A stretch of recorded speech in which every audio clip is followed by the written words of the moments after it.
Howdy, y'all. It's the Beast of the East podcast, and joining me, this is actually America's podcast, I should say, but joining me to help execute this. No Israel tonight, so I'm not going to be overwhelmed with Dallas Cowboy fans. I guess that's what you two have in common. But it's Vinny Hardy, man. What's up, Vinny? Oh, doing good, man. Can't complain. I think we are both Cowboys fans, and I think we're both born in November or something like that. So I had to hold it down this NFL draft week, so I had to come in with the Cowboy stuff on there, and we'll see what they do Thursday, Friday, and on into the weekend, and see what Stephen Jones and company can pull out of their, you know what, right? Yeah, I'm kind of wearing Titan blue, I guess. I'm kind of in that. Yeah. I'm kind of in that weird middle of. I've been living in Nashville for 15 years, so do I go with the Titans? Do I stick with my Falcons, who are making it really easy to root against, or not root against, but just like leaving the dust? You know, I'm kind of conflicted here, so I'm kind of in like a 1A, 1B type scenario.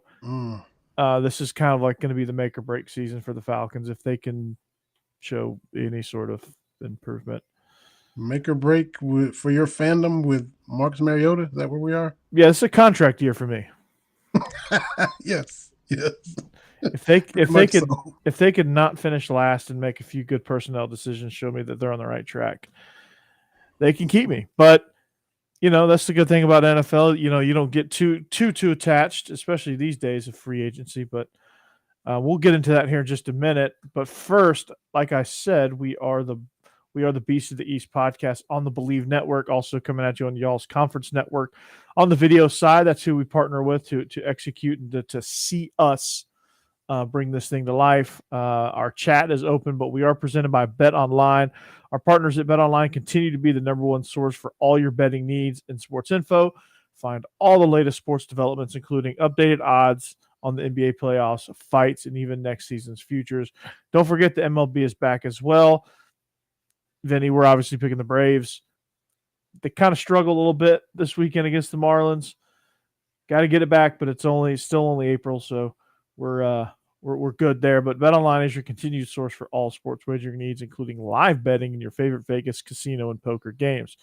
Super easy to get started. Head to the website today, or you can use that mobile device to join. Use our promo code Bleav, that's BLEAV, to receive your 50% welcome bonus on your first deposit. BetOnline, it's where the game starts. So, Vinny, in the age of free agency with the NFL, really in all sports, but you know, since it's draft, we'll use the NFL.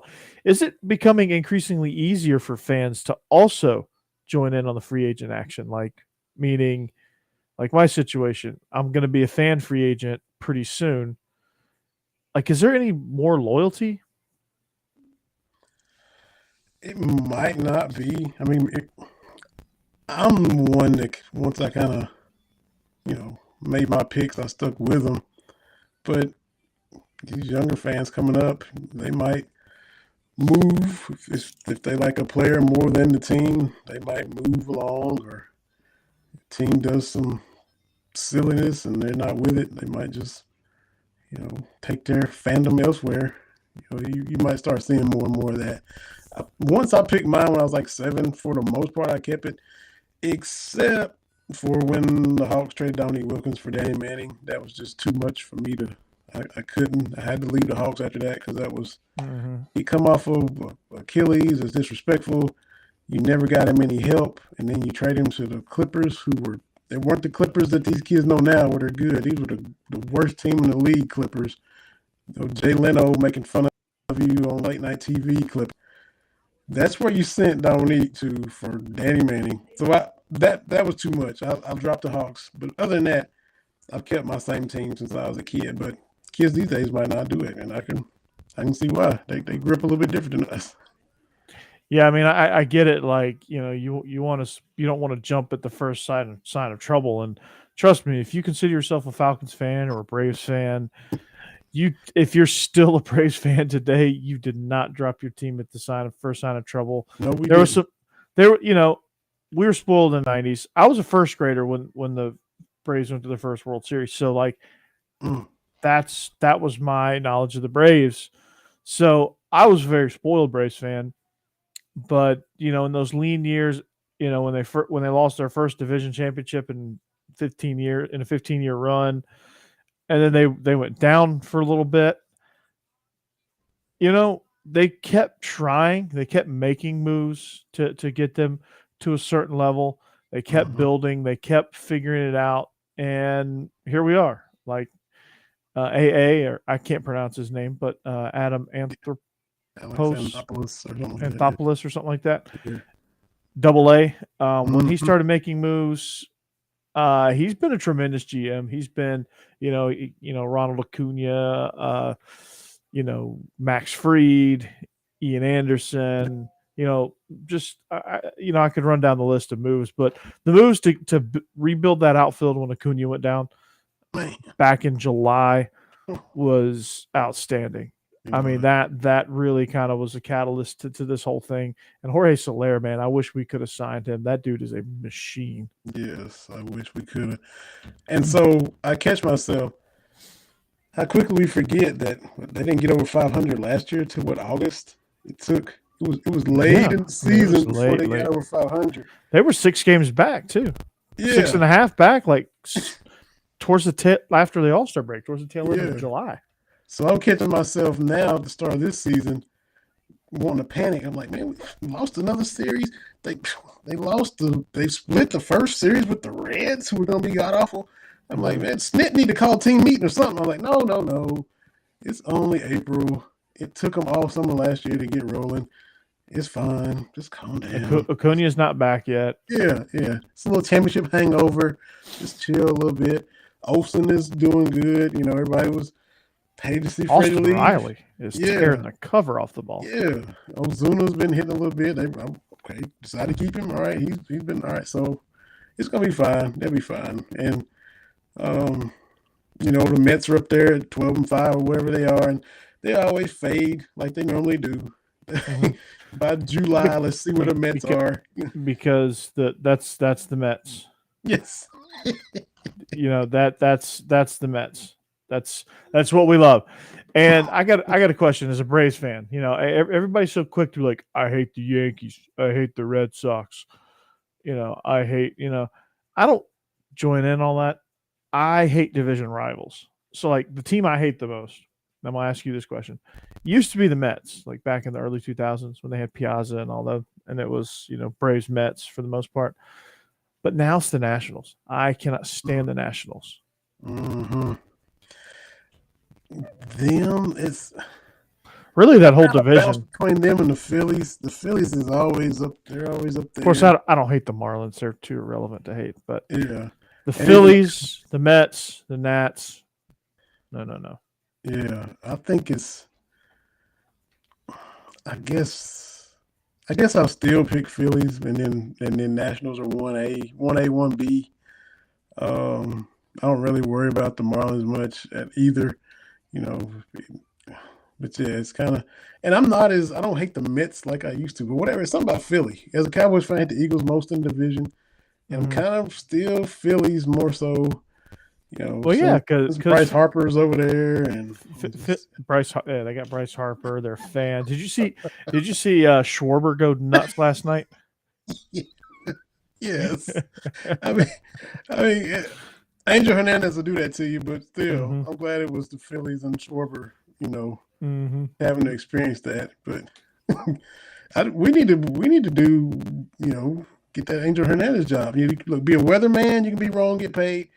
Angel Hernandez missed pitches by 6 or 8 inches, no matter the location. Year after year, there he is getting checks. I know. Takes a lot of abuse, though. So I don't know. He does. He takes a lot of abuse. Now, I want to get a ruling on the Dodgers because I don't hate the Dodgers. I probably should, but I don't hate the Dodgers. It's kind of like Georgia and Alabama. Like I don't hate Alabama like most people think I should, because it's a fun rivalry. The two teams don't hate each other. They do when they play against each other, but it's like a healthy rivalry. You only play them 7 times a year. Hardy went out there, they'll come to Atlanta later in the summer. But it's going to be a perennial NLCS matchup probably. Yeah, well, I guess will Freddie get his ring when he comes back to Atlanta? Yeah. Is that when they're gonna? Mm-hmm. So I don't hate them. I feel a lot better since Atlanta got even with them last year. Since they knocked us out the year before when we were up 3-1 on them, Mm-hmm. and so Atlanta's able to kind of get revenge on that and send them packing last year. That made me not have to hate them. I don't guess I hate them because you don't play them 19 times a year like you do the in division opponents. Mm-hmm. But Kenley Jansen is now over here with the Braves, so they've kind of done some swapping of players, and Mm-hmm. Don't see them enough to hate them. But come October, it'll be, if they face each other, it'll be. Oh yeah, I mean you get this knockdown dragouts again. You get in the series and it's like screw you. Yeah. F the Dodgers. We get an NLCS. I mean, I'm not gonna lie to you, but other than that, like you don't hate them all throughout the year. No, now that you're not playing them, they can just whatever they're doing is fine. You're not really worried about it. I enjoy watching Bryce Harper strike out. Like I'll see highlights of somebody. Like I'm glad Max Scherzer left the Nationals. Mm. Like I was happy when he left the Nationals. Yeah, because he's such a good pitcher. He is. Grunts like a female tennis player when he pitches too. He does, but he's not on the Nationals anymore. Went to the Mets, and isn't DeGrom already hurt? Already. He stays hurt. Like he's shut down. Is he shut down for? I mean, it's always elbow, shoulder every year. Yeah, he's kind of like their Strasburg. Like Strasburg, the same thing. He pitches limited innings all year long. Never won 20 games in his career. Strasburg was hyped. I don't think Strasburg ever started. He came in with Freddie Freeman and Hayward and all them. He was their can't miss prospect. Mm-hmm. 10, 12 years ago. And he never really lived up to it. Yeah. I don't know. But it's him and Harper, and it was Freddie Freeman and Jason Hayward. Those were all the young guns coming up, Yep. Hayward went to the Cubs. Mm-hmm. Freddie stayed. Now's a Dodger. And Freddie, your last memory of Freddie is the last out of the World Series. I thought he would be back, honestly. And then, stuff played out the way it did, and the offer with the Dodgers, and maybe he thought whatever his agent. I was listening. Was it Dave O'Brien on The Athletic? Him and Erica Flaherty got a podcast, and like his agent, the way they talked, his agent kind of messed the whole thing up. Kind of. Well, his agent gassed him up and made him, made him think that he should hardball, and made him think that Chipper doesn't know what he's talking about, and Chipper's like, yeah, you don't hardball the Braves. They're not gonna. Like that's not gonna happen. Speaking of Chipper is 50 years old now. I know that's crazy, isn't it? Lord have mercy. But I remember seeing him. I was a young tyke, and here he comes. This Chipper Jones, C. Jones on his jersey. Like before you knew it was just Jones 10. He was C Jones, and dude was about as skinny as a rail. And just beating the ball around the yard, playing wherever. Never would have thought watching him play that he would have turned into the player he turned into. And my God, like he's incredible. Yeah, switch hitter, kicking it at third base. Man, it's a legend. Yes, when you get like in New York, you have to be special to get booed. Like if you're irrelevant, you don't really get booed. You know what I mean? Like they got on him. He ate them alive. They he would wear them out, man. I know. He was just a Met killer, man. It was Shea Stadium was like it was home away from home for him, dude. He raked in that Couldn't get him out. They had nobody. Even when they stole Glavine from us, they still like Glavine went up there and just turned into a regular dude. Yep. Sure did. He turned it, Glavine would throw those 88-mile-an-hour, but he'd paint the corners. Mm-hmm. Like he didn't throw a hittable pitch. Nope. Like you couldn't barrel up. It was rare that you barreled up a Tom Glavine pitch. Mm-hmm. And all of a sudden he gets to New York and everybody's just taking him yard, and his ERA was triple digits. I mean, Jesus. But he had to go, right? Because he's the player rep. He had to take the contract. Mm-hmm. Right. Like he was kind of forced into that. The Mets offered him the biggest contract, and that's what he had to do. Yeah. If he wasn't player rep, I don't think he would have taken it. Yeah. He was just still play golf and been part of the greatest rotation. You know, he wouldn't. That's right. Him and Maddox. Mm-hmm. Maddox, God. Maddox cracks me up, man. Like he's like, yeah, I don't. People never had to tip my pitches or communicate. It's like, I'll just tell you what I'm throwing. It's a split finger, and you're not going to hit it. It's an 89-mile-an-hour split finger, and you're not going to hit it. Yeah, and that two-seamer to lefties where he looks he's going to hit him in the waist, and then it bends back and catches the corner, man. Just every time, man. Just nasty. Like, precise. Just man. pure filth, man. Yeah. Just pure filth. So looking like but anyway, professor. Yes, man, it's a thing of beauty. So we'll leave your baseball talk on that because you can't top Greg Maddux, right? No. So NFL draft, man, are you excited? Somewhat. I mean, as far as like the lead up, I kind of. But then when it comes on, that first round, I'm like, okay, cool, here we go. Let's see. Because all the talking after a while, I just kind of whatever. Let's see what happens. All the predictions are done. Let's see what happens. And, always, once you finally get to it, then I'm kind of excited. I'm kind of like now tuning everybody out because I've heard enough. And come Thursday evening, let's go. Yeah, I'm trying to figure out who's going where, who's going to take quarterbacks, things like that. I mean, I'm curious because it's going to affect Baker Mayfield. It's going to affect Jimmy Garoppolo, some of the receiver selections. Where does Pickens end up? How's it going to affect Jarvis Landry, who's still out there? He's the number one receiver on the board, still unsigned. Melvin Gordon's still out there unsigned. How's the draft going to affect where he lands? And then, of course, I mean, there's a couple of Bulldogs in this one, right? Yeah. Speaking of, I mean, I was looking at blogging with the boys from their predictions from my Cowboys point of view, and they were predicting second round pick, 41st pick in the draft. They were speaking about former dog George Pickens. Amari Cooper's gone. CD Lamb and Gallup and all those guys we're gonna see, but hey, I'll take Pickens. I wouldn't be upset at that pick if it played out that way because who knows how the scenarios are gonna happen between now and then. But be interesting. That happened. I'd be okay. Come on, pick. It wouldn't surprise me that Pickens would fall to 41st, but it also wouldn't surprise me that there's a huge run on receivers and some team panic picks him at like 20. Mm-hmm. That wouldn't surprise me either. Because there's 10 really good wide receivers, and they all could possibly go in the first round. Mm-hmm. The two guys, Garrett Wilson and Chris Olave from Ohio State. Obviously, those two are the best. But you got some SEC guys. You got Treylon Burks.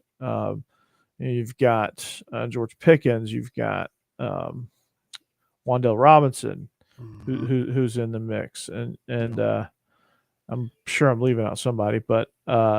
Outside the conference at Drake London, you have I'm trying to think off the top of my head. Dude from LSU. Yeah. Butte? I think Kenyon Butte? Yeah, I think he? I thought what? I'm gonna look at this list, Vinny. I'm gonna quit screwing it up and we'll look at this list. But yeah, I mean you got lots of good receivers that I'm pretty sure there's gonna be a run on because what quarterback are you gonna pick first round, honestly? Not this year. Yeah, I'm not touching that. The biggest debate is what's going to happen with Jacksonville. Who do they take? Travon Walker, Aiden Hutchinson. They're looking defensive line. Sauce Gardner. Where does he fit in? Kayvon Thibodeau, Malik Willis. Does Malik Willis go number 2 to the Lions? I think that would be foolish. When I think you get some value at the quarterback position, or you may even be able to just sign somebody, and just wait till next year. But, build up your defense, build up your other positions. That would be the prudent thing to do. I mean, you could draft, like if I'm the Lions, I could draft Sam Howell. If I'm going to develop a guy, I mean, draft a project, spend your first round talent on somebody like Sauce Gardner, who pretty sure didn't give up a touchdown. So you roll with Goff until Howell gets ready? I mean, you're the Lions, dude. You're picking at number 2 every single year. What do you have to lose? Yeah, I mean, guess what happens if teams can't score on you? It's hard to win when you can't score. Mm-hmm. And if you have Sauce Gardner out there, I mean, you're giving your defense pretty good shot at. I mean, their front seven's not horrible. They were in a lot of games last year too. They play hard. Baltimore had to kick a 70-yard field goal to beat them. So, I know. There were a lot of games like that for them. Maybe their back end, their way. Their back four let them down a good bit. Mm-hmm. Goff is not the answer, but I don't think he's the problem either. Mm. Like I think you can survive another year with Goff. Mm. It's not ideal, and if there was a better quarterback, I mean, I think Malik Willis is going to be a good quarterback. I just don't think he's the number 2 overall prospect. I think you can get better value at 2. If you want to pick Malik Willis, trade back. Mm. Don't pick him at 2. Right. Like, trade back with the Panthers. Like, if you pick him at 6, that's okay. I mean, I know that's a difference in 4 spots, but like, Sauce Gardner ain't going to be there at 6. Get a lineman, get somebody that can protect, get somebody that can, I don't know. I hope the Cowboys get some linemen too, because that O-line ain't what it used to be, even though it's still got a good reputation. It's been declining for some years, so I hope they address that. Yeah, like the Texans. Who do they get? They got 2 first rounders, 3 and 13. Do they? I mean, obviously they need offensive line help. They need wide receiver help. They need some weapons for Davis Mills. Mm-hmm. Like Davis Mills was drafted in the 3rd round last year for the Texans. Solid player out of Stanford. Has had a tremendous finish to the season. Didn't start off all that hot, but had a tremendous finish. They need to build weapons around him. They need to be able to protect him. But also, again, Derek Stingley sitting there, it's awful tempting. Mm-hmm. It's awful tempting. And for damn sure, if Sauce Gardner sitting there at 3, like I'm racing to the podium. Like I'm not even taking time. I'm not even letting time elapse from the clock. I'm racing to the podium. I'm building a paper airplane with his name on it and throwing it at the commissioner. The Texans are on the pick is in. Pick is in. Yeah, I mean, Christ. I'm not so sure the Jaguars shouldn't pick Sauce Williams with their first pick. Just pushing Goodell out the way to announce it themselves. We picked Gardner. Okay, you could say it. Like, I mean, come on. Yeah. Ikem Ekwonu, guaranteed I butchered that. But NC State's offensive tackle, he's going to be there. Tackles are hard to come by. Mm-hmm. Not a bad deal. Charles Cross from Mississippi State, he's in the mix. He's going to be a top 10 guy. The Giants seem to be a good fit for him. Evan Neal on the defensive front. Trayvon Walker, if he's still there, Kayvon Thibodeau, if he's still there as an edge rusher. Mm-hmm. I think when you look at Garrett Wilson, Chris Olave, some of the teams will need wide receiver help, like the Jets could pick Drake London, or Debo. Yeah, or they might trade for Tebow. Who knows? Tebow's up out of there. Yeah. Like I know the team picking at number 8, the Atlanta Falcons, could use a number 1 receiver. You know who their number 1 receiver is right now? If you get this, Ridley? oh no. Ridley is suspended for a year. Oh well, And they're he's probably no longer ever going to be a Falcon ever again. He's probably still the number one receiver. They're going to release him. They're going to release him. So no, I don't consider him as a part of the roster. Oh, okay. Well, yeah, he's going to get released. Okay. Let's just. Okay. They owe him too much money to release him right now. They're going to let him be suspended for a year, and then they're going to release him, I bet, or trade him. So okay, since you don't consider him part of the roster, who's the number one? Yeah. Olamide Zaccheaus. Oh yeah. You got no worries, nothing to worry about. You should go into the season confident with him as your number one receiver. So Olave's there, no brainer for the Falcons, right? Number 9, Cal Pitts in year 2. What's he gonna do? Well, if he gets Chris Olave, he might be able to do more than. Well, yeah. I mean, he can't be the only weapon. Mm-hmm. He's at the end of the day, he's still a tight end. Yeah. Like, if everything else around Travis Kelce evaporated, the Chiefs wouldn't be what they are, even though Travis Kelce is the best tight end in the game. So, yeah.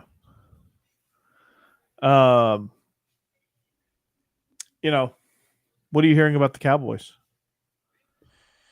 Besides receiver, George, in the second round, what are you hearing first round? Are they going obviously defense? Like, what if Jordan Davis is sitting there?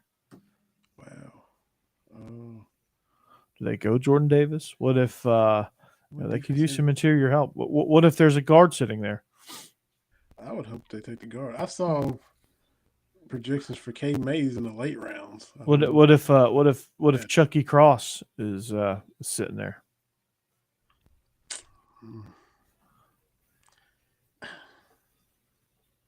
I mean, kind of like you would. Do you draft a slot guy? Treylon Burks?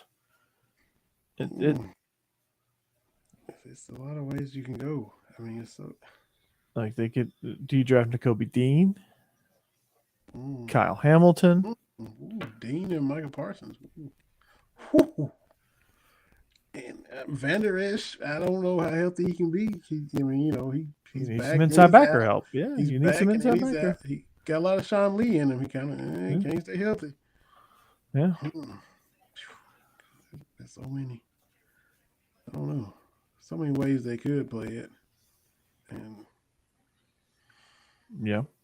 Yeah, the slot. I still think O-line slot. But if Dean is there, golly, that dude. Yeah. I think Nakobe Dean will be there. Him and Parsons just hunting. Ooh, goodness gracious. Now the knock on Dean is he's too small. Does that worry you a bit? No, I wouldn't. Mm-mm. Do you go up and get Jameson Williams? Oh.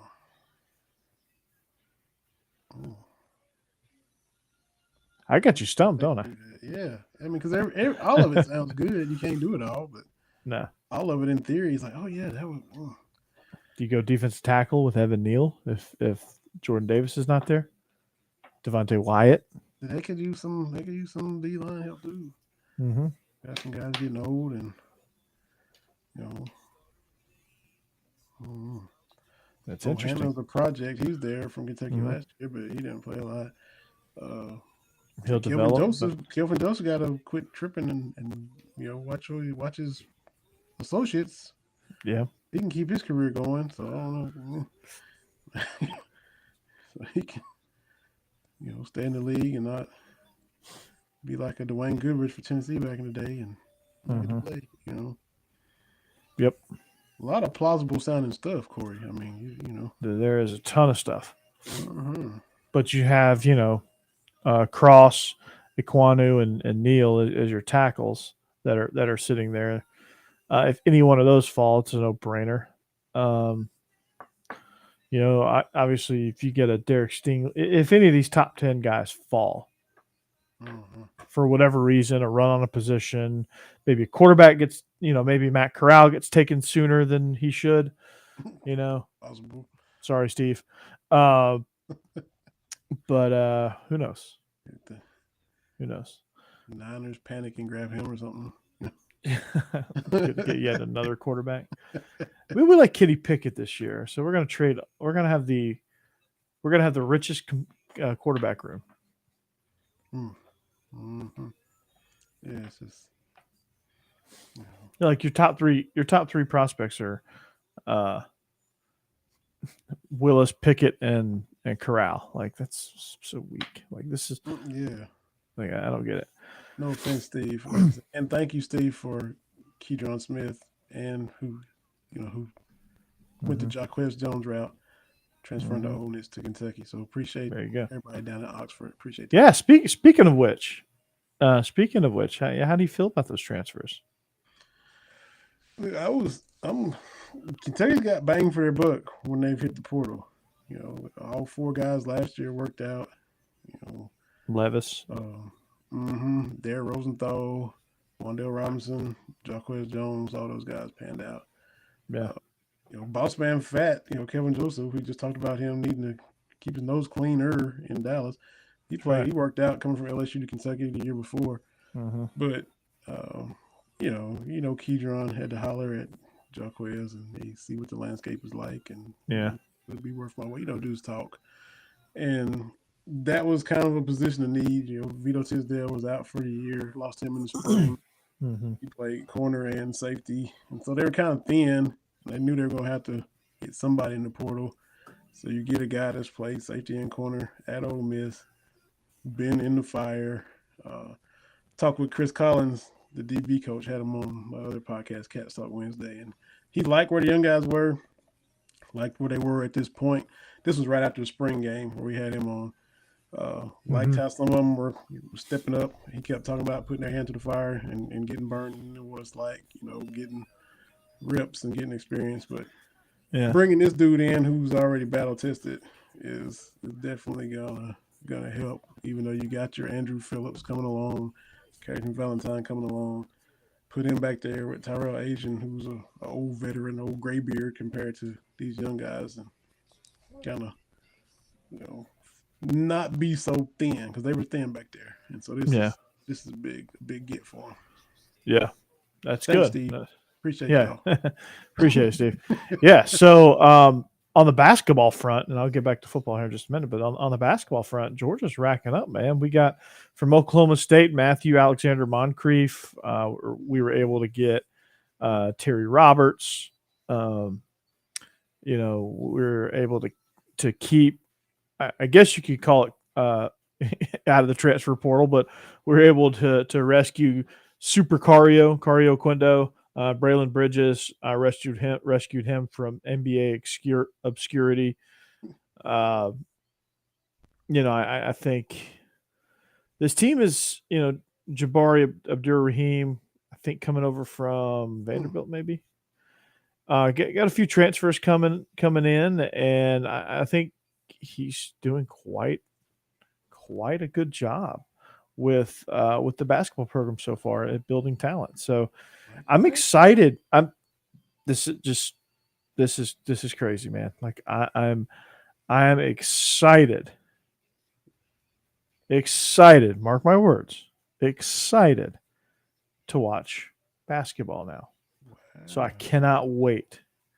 I know. Can you believe that? I cannot wait. So, also to answer your question and answer all the viewers' burning questions is, where's Israel? Well, Israel's doing spring practice right now. He just started on at Ware County, so he's going to be coaching the Gators of Ware County down there in the Granite Bowl, I think is what their stadium is called. But he's going to be offensive coordinator down there, and they had just kicked off spring practice, so it's pretty intense over there, and I'm pretty sure it's a good drive from Albany to Waycross. So it's going to be some crazy couple of weeks for him. Yeah. Congrats And on the new gig. So. And back on the football tip, Kane Williams from Alabama get a transfer. And the same with same with your transfer. Is Ole Miss going to give a waiver, or is the conference going to give them a waiver?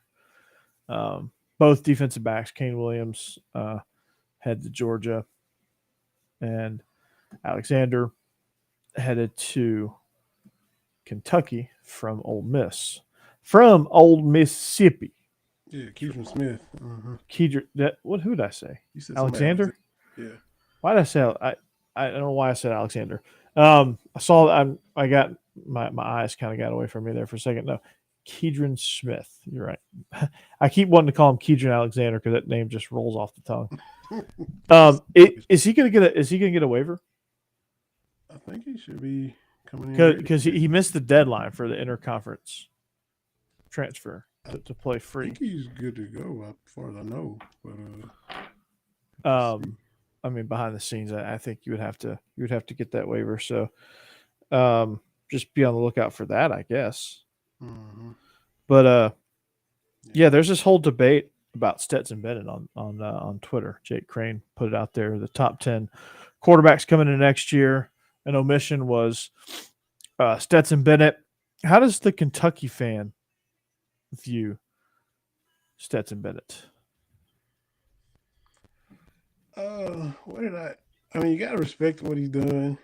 You gotta, even maybe sometimes the narrative that he's this plucky walk-on, lifelong Georgia fan, that all kind of got, maybe from my perspective, I don't know how the rest of the conference feels, that all kind of got shoved down your throat because that's all you heard. All you heard, Stetson Bennett the fourth, Georgia fan. His granddaddy was a Georgia fan. That was kind of the way.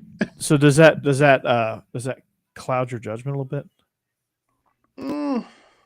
No, I mean, and he kept warding off all the challenges. So I have to give him that. They would bring in dudes, and he would still keep his job.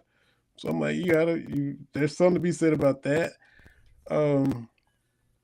As far as, is he like elite? Is he the best? Is he just head and shoulders above everybody else? Do I think other quarterbacks could have played for y'all and maybe won a title? I would say probably so, because y'all were loaded. We were. I think Levis could have won a title with y'all. Yeah, I could have played quarterback probably for that with that defense. I mean, geez. At the same time as I give him respect, it almost sounds like I'm knocking him, but I don't think I really am. I just kind of, he is what he is. I don't know. He didn't have to. Dude, and he didn't have to play great, yeah. But in a lot of instances, he did. Yeah, he fits what Todd Monken wants to do because he moves well with his feet. The dude is just you can't explain Stetson Bennett. He's just a gamer. Plucky walk on. I don't want to call him that, but he's a plucky gamer. Just rise to the occasion. Do what he has to do. Gets it done, man. I can't explain it. Can't understand it. The dude just shows up. And just like you see him walk out there, and you're like, "Wait, that guy?" And then he carves you up for 300 yards, and like you can't tackle him. Yeah. And you're like, "Wait a second, what?" So if y'all feel that way, then I don't feel so bad for feeling that way myself. Then, so I mean, it's just like it's still a mystery to y'all. Then, well, hey, it is what it is. I mean, it should, the dude just wins, man, and I appreciate that. And the people still knocking Davis. Stetson. Just win, baby. Just win, baby. That's right. And the people still knocking him, they can take a hike. Because the dude just gets it done, man. People look at him like he's this 5'11" former walk-on, and that's been crammed down our throat. And I think that has clouded people's judgment because people still don't see him as having a live arm, which, I mean, he doesn't have a Josh Allen type arm, but it ain't weak. Mm-hmm. He can make just about every throw you want to make. Does he make mistakes? Yes. Does he have blunders? Yes. Does he make some questionable decisions? Absolutely. Sometimes he plays like a guy that's trying to win the job. And you know how like in preseason NFL, like punt returners and kick returners will take chances that they normally would never in a million years take. I'll have to go back. I'll be back at UPS if I don't get this. I don't. Exactly. Stetson Bennett's like, That's been like, if I don't make this play, being the cashier at Raising Cane's is going to be the highlight of my life. Not playing football here. So yes, he would make those type decisions, but he had a defense that could back him up. So from what I saw in the spring game, it just looked like he was dialed in. It just looked like he had that rapport with his receivers. So I can't call it, man. I can just enjoy it. That's all I'm gonna. I'm gonna stop trying with that, and I'm just gonna enjoy it. Mm-hmm. I'm just gonna enjoy it. He got us a natty. Yeah, he got us a natty. I'm just gonna enjoy it. Mm-hmm. Stetson Bennett is the guy. If you haven't embraced it, embrace it. Now the thing that ticked Kentucky fans off, which happens every year, and will probably happen again this year, is beat South Carolina, and then the following year they're always picked ahead of us in SEC media days. Mm-hmm. You ranked all these quarterbacks. Spencer Rattler, last thing we knew, he was riding the pine at Oklahoma. He's already ranked ahead of Levis at South Carolina, where he's done nothing. He's the best quarterback in program history. I mean, what do you expect? So that's what Kentucky fans were in an uproar about. Like, this dude got benched. We beat them every year we play them the past 7 or 8 years. But at the end of the season, Kentucky will be here. South Carolina will be here. Right. Let's just be honest. But it never carries over. It never carries over, which it doesn't matter. The standards is what they are. But again, seared into the memories of all these voters is that midseason, whatever you want to call it, that Will Levis had, where he just could not take care of the ball. Yeah. Like whatever that was. But when you've been beating Muschamp and Beamer and whatever, and South Carolina will still get picked ahead of Kentucky. I get it. So I get it. Levis is a better quarterback than Rattler. Levis will be in a better system than Rattler. South Carolina is going to be good. Yeah. Like, it's not going to be an easy win. Mm-hmm. Like it has been. They get Mayo dumped on them again. Yeah. Hey, Sobbin Goblin. Hi. First little coming at you. Chat in a while. Mm-hmm. I know. With a name like Sobbin Goblin. See what they bring to the table. A little bit dark. A little dark. It's a Twitch. It's from Twitch. We're on Twitch. Hi, Twitch. Oh, wow. Yeah, we're on Twitch. Platform just everywhere. Mm-hmm. That's what we do, man. We're everywhere. You can't get rid of us. You can't stop us. You can only hope to contain us. So, yeah, I don't get this. I don't get these rankings though. I really don't. Like, I'm gonna pull up the list. And it's a national list. It's not an SEC list. It's a national list. But let's see. Okay. All right. Here's the top 10 returning quarterbacks for the 2022 season, according to 24/7 Sports. Number 1, Bryce Young. That's fair. Number 2, C.J. Stroud. Number 3, Mr. Perfection himself, Caleb Williams. Number 4, Sam Hartman from Wake Forest. Number 5, Tyler Van Dyke. Number 6, Spencer Rattler. Number 7, Brendan Armstrong from Virginia. Number 8, Dylan Gabriel. Number 9, Cameron Rising. And number 10, Grayson McCall. From 6 through 10, it's an iffy list. Hooker's not on there. Bennett's not on there. Levis is not on there. I'm trying to think of any other quarterbacks. Bo Nix, who's going to be. He's not on there. Maybe he should be. I don't know. Do you put Graham Mertz on the list? Do you put, is he somebody at Wisconsin that's pretty good? Dylan Gabriel, I don't know if he gets a nod because it's Oklahoma. I do like Cameron Rising. I do like Grayson McCall. I do think both of those guys are deserving. Cameron Rising, what he did at Utah was just scary. Mm-hmm. But Rattler, Brennan, and Gabriel, I'll see it, man.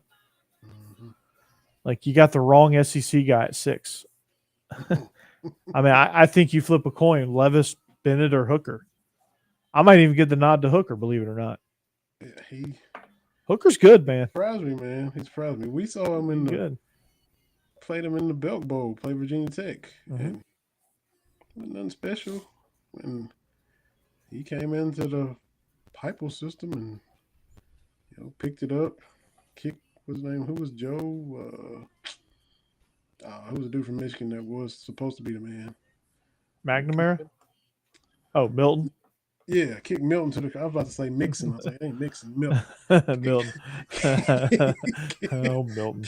Kicked Joe Milton to the curb, and oh boy, they lit it up. So yeah, you got to give him his props. And as far as returning guys in the SEC, he's got to be top half of the league, top third, whatever we're going to put him. Exactly. So Sob and Goblin, real quick. She's been going to the streamers, small amount of viewers, give them a message. Found you guys seem cool. I say you're absolutely amazing. You're going to do amazing things as long as you never give up on yourself. And if you need someone to tell you that they believe in you, I believe you, even if I don't know you. Hope your day is amazing because you deserve it. Inspiration and motivation from Sob. Wow. That's probably the nicest thing that's ever been said on a podcast chat from an anonymous source. Well done. Bravo. Man, whoever gets George Pickens is going to get their Steeler watching his film. I see why teams think he's top 3 receiver in this draft. Yes, because he's tall, he's fast, he's extremely physical, and he can twist and turn and contort his body. The dude is special. The dude is a slightly less healthy version of James. Well, I don't know at this point.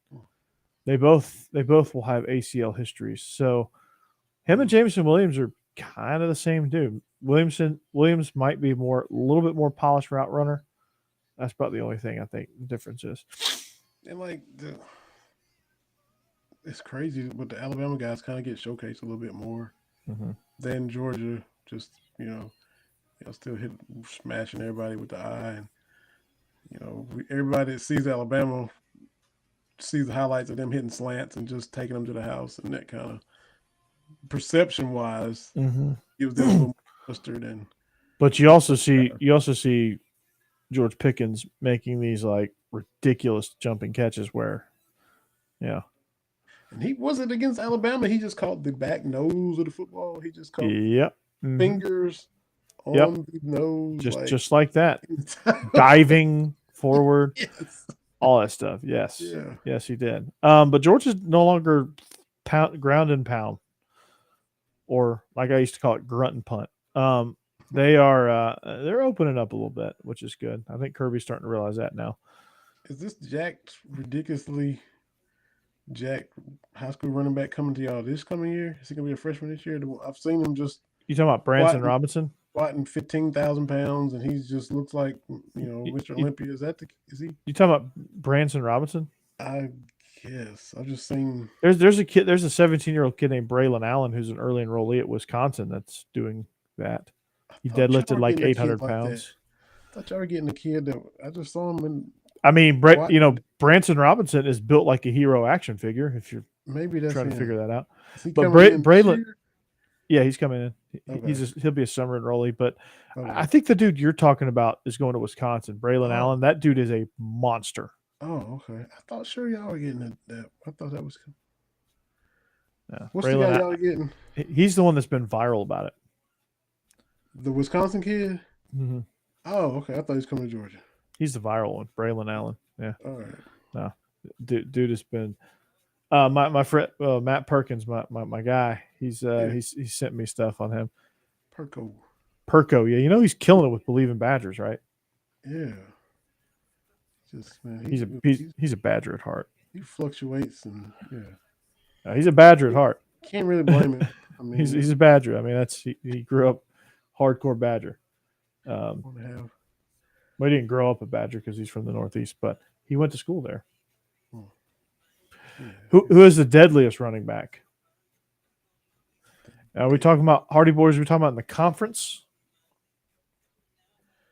Oh wow, these are my little boys. Mike and Chandler got their little YouTube, so they're watching, and before they Ah, go to bed, they're commenting. okay. Oh, Well, Gibbs. who's the Ooh, deadliest? Is it gonna be Jameer Gibbs? yeah, maybe so. I mean, I mean, Chris Rodriguez is going to be in that conversation too. Kendall Milton Yeah, has got to be up there. But Jameer Gibbs is going to be there. John Emery from LSU is going to be there. Zach Evans. yo.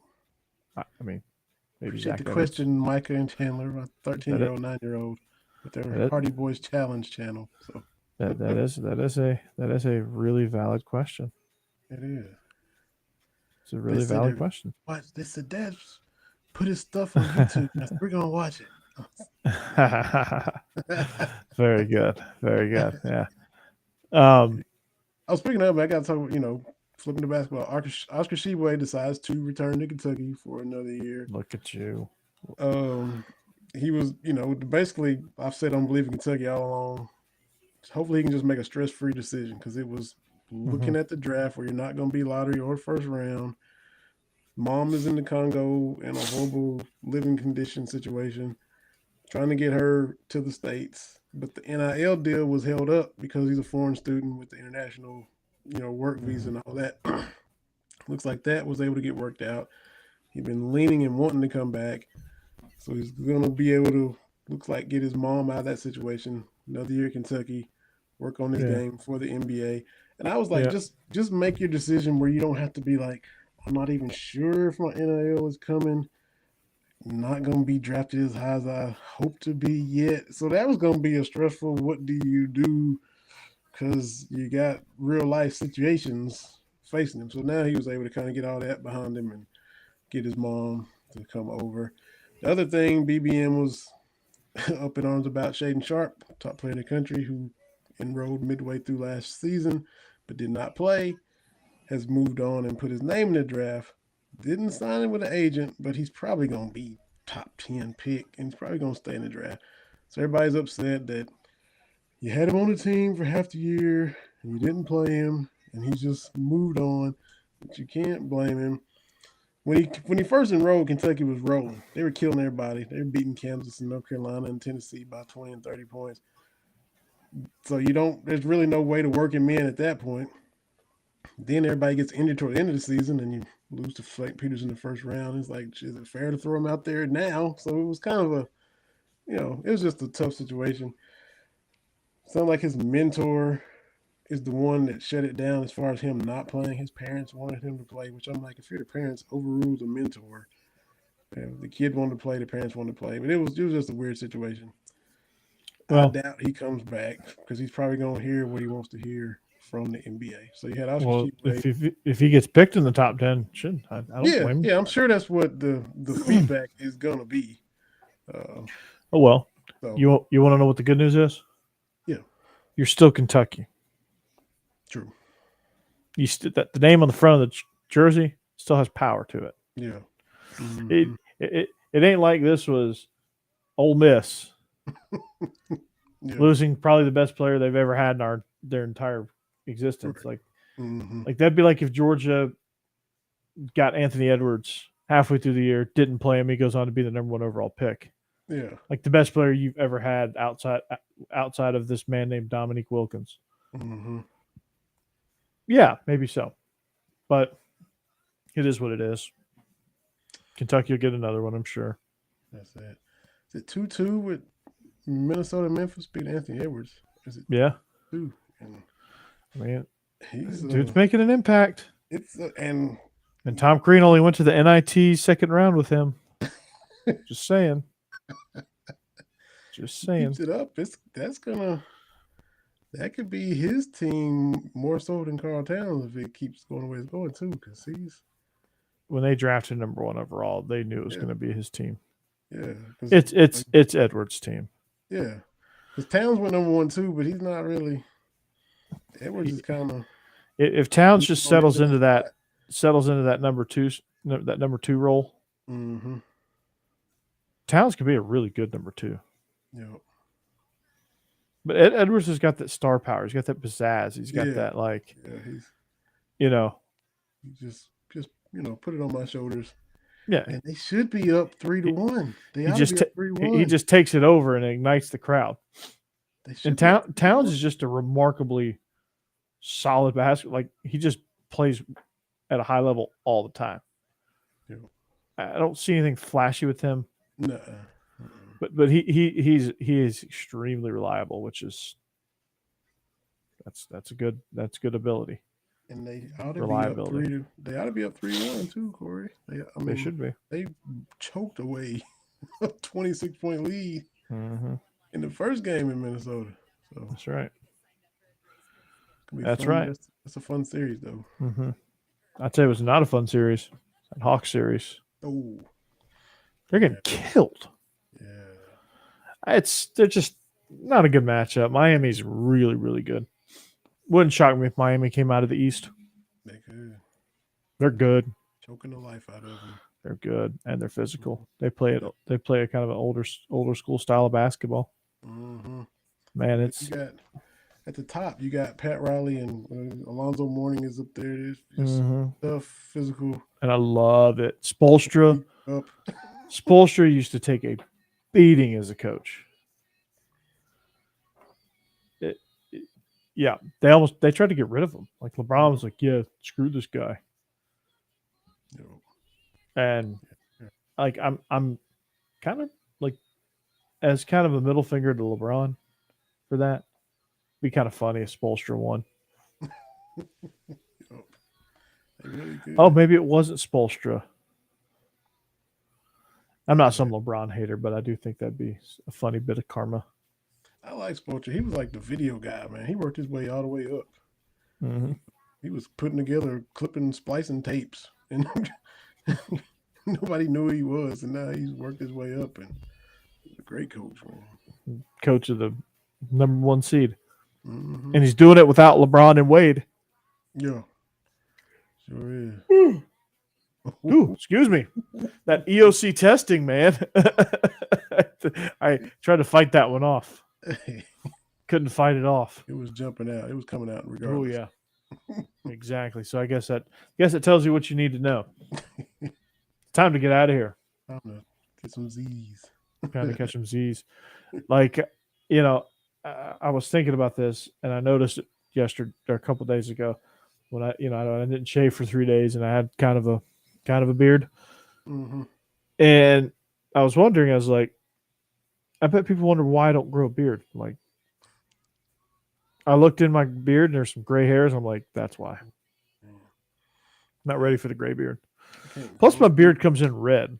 Like, people think I'm Irish. Yeah. People think I'm Irish. I might be part Irish. I don't know. What nationality is Burton? Burton, what is that? It might be Irish. It comes in like slightly red, dark red. Is Burton? What is? I assume it's English. Oh, okay. Or Welsh. Man, maybe by the judge of my beard, it might be Irish. Corey Burton. Corey Burton. Hey. Guinness beer. He's from South Dublin. Corey Burton. He's a wee old lad. He's a fine chap. Man, so red and gray, or just red, kind of. Oh, yeah, some gray in there. red and pepper. Yeah, be seasoned salt and pepper. Red and salt, yeah, red and salt, yeah. It'd be a cayenne and pepper. That's it. No, paprika and pepper, or whatever. Yeah. Whatever's red. Some pepper flakes in there. Yeah. Salt and pepper flakes in there, yeah. What about just goatee? I've done that before. Yeah. Oh, it's red. It comes in red. Mrs. like it? No, like, she keep it shaved. Just like shave. Just keep it shaved. But like I had a goatee in college. You know the old MMA fighter Tank Abbott? Look him up. They used to kind of look like that with a goatee. Okay. I mean, I had the full on, like, I got to find a picture of it. I had the full on deal. Like, it was thick. Did the beard once. I can't grow a beard. Oh man, that's that's dude 57 years old. Wow. He was original UFC. Hmm. Back when it was called Ultimate Fighting Championship. Man. He got the full, yeah. Uh-huh. Mm-hmm. Yeah, I can't grow a beard. It just scraggly hairs going all different ways, but so I never. And it is a lot of gray in there, just like my Yeah. Mm-hmm. dad was too. He had a big white Lovey Smith beard. Oh yeah. That's the way it was. It was all just Just white. Yeah, and so I can't grow one though. It's just splotchy, you know. yeah. No, I mean they would come in full as day, but I would be Irish. I'd be Corey Burton. The COB. COB. I gotta find. No, there's a picture. If I find it, I'll post it. There's a picture. I dressed as in college. I dressed as a rugby player for Halloween. Full beard. Just embrace it. Just leaned into it, man. Just full Irish rugby shirt too. Like I was fully Irish that night. It fit, and it was freezing cold, and I was wearing like booty shorts. So, but on the note of me wearing booty shorts, that's where we're going to end it. Don't want to scare us anymore. Cut. Oh, But we are the BCD's podcast on the Bleav Network, coming at you on the Y'all's Conference Network on the video side of it, presented by Betonline.ag. Vinny and I thank you for joining us. However you found us, find us again, tell a friend, find us on social media. It's right on down there below. You can find our shows at Bleav in Kentucky, at Bleav in Dawgs, respectively. So that being said, we wish you a great night and have a great week, and we'll see you back here post-draft Monday to break it all down. So long. See you later.